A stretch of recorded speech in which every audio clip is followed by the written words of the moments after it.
maybe it's because I grew up in East Berlin, and we were not allowed to think outside our little confined areas. I had always the travel bug, and I always wanted to live somewhere where I couldn't live, or I was not allowed to think about living or going. So traveling, I love to travel. I always wanted to go everywhere. And I think at some point, because it really stuck with me that the government told me I can't go here, I can't go there, I cannot live where I wanted to go, I said, watch me.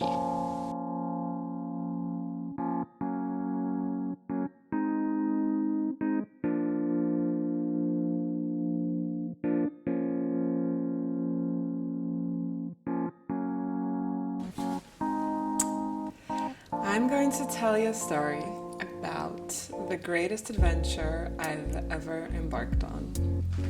I decided to take a trip to India and just explore, travel a bit to an exotic country that I've never been to.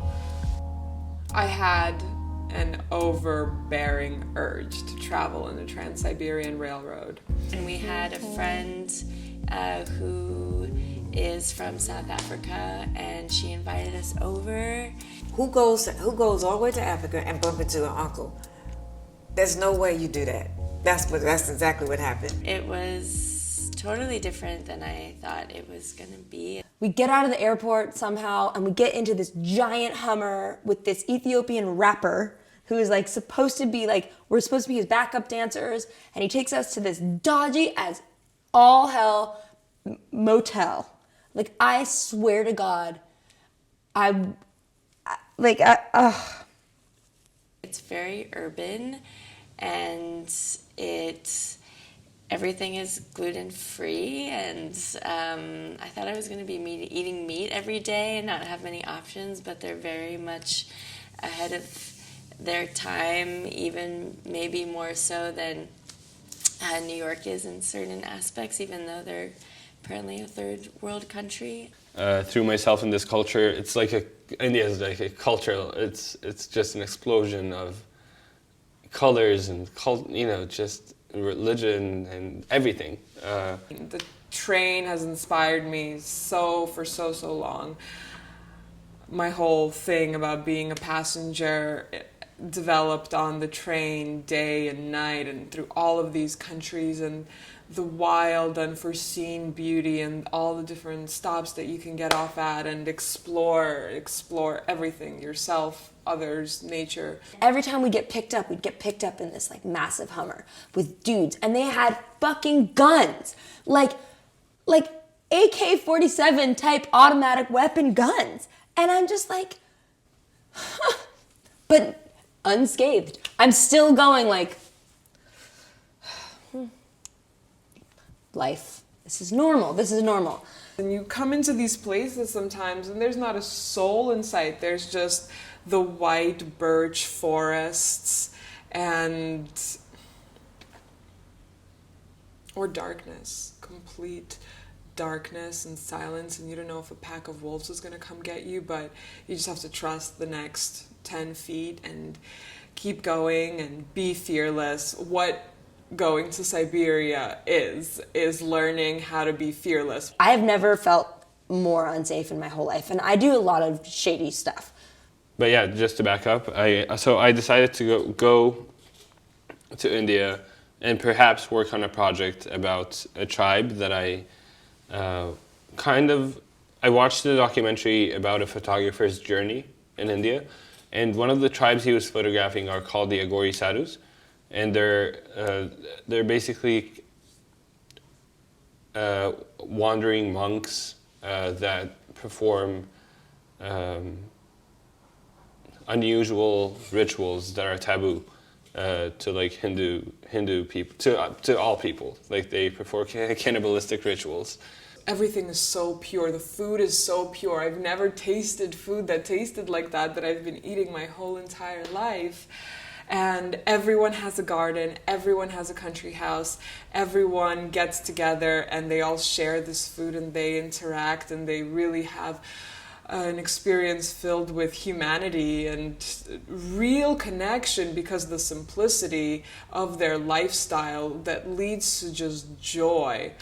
The most amazing women I've ever met. Really crazy animalistic men. My husband's a little slight built man with these huge cameras, and he's taking pictures. We was in a Land Rover, and he's taking pictures of the elephant coming towards us. Another time we had to go on this high cliff. He looked like if you sneezed, he was going to fall off the mountain. And my point is that I lived Indiana Jones before they did the movies. So we're in this caravan, and one of the girls that I'm with is sitting in the seat in front of me, and she has her wallet, or like her, you know, some girls have so much shit in a fucking foreign country. It's like, you need to have your, like, keep it together, okay? If I went for any guy that said he was a gory, I would, there were a lot of scam artists just trying to ask me for money to, again, make this cool movie. I just remember my spidey sense noticing out of this corner of my eye, like a guy, and maybe it's because I watched too many spy movies, but out of this corner of my eye, a dude's like, nods, and they shut the door, and then this dude taps it, and it all happened like a movie cue. They tap the thing, the car starts going, it stops at traffic, there's commotion, and she's like, hey! And I'm like, what? And a dude reaches in the window, grabs her wallet off of her lap, and then takes off. And I'm like, what just happened? She's like, he took my wallet! And I'm like, with all of our money in it? Real Agori do not show themselves. They're not like dressed in, whatever, saying Agori or like wearing horns or anything. They look like they live on the streets, And I'm just like, so I open the door and I book it out.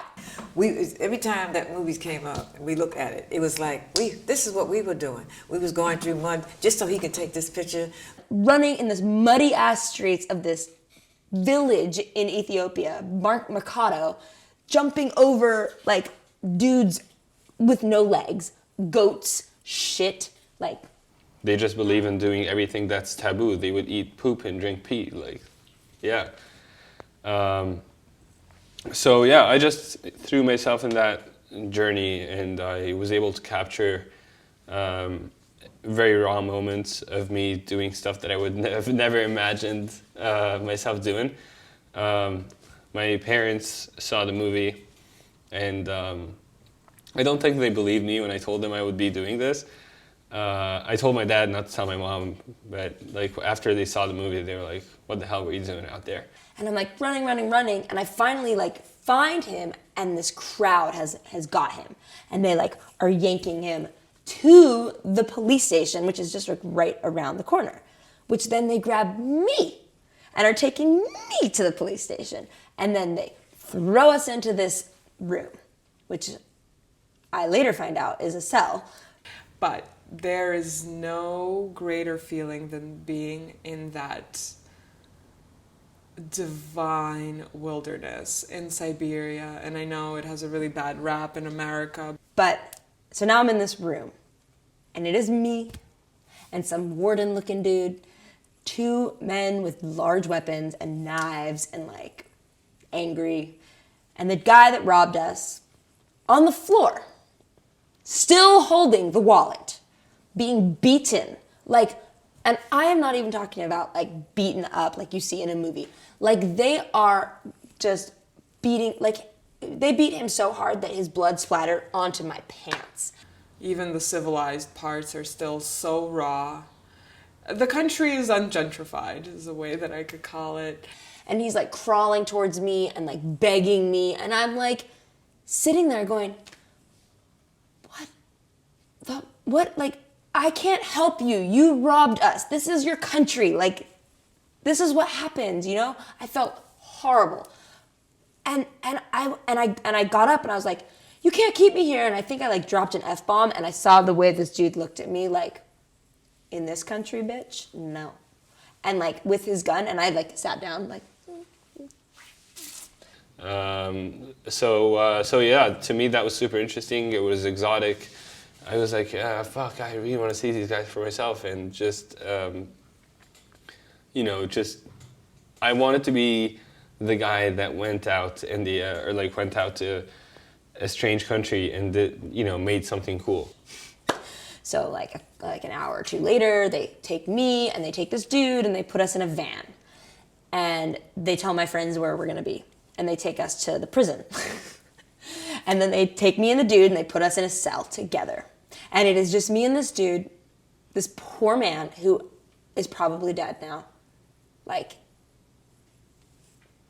And we're just in there together. And like, I don't speak, they speak Amharic.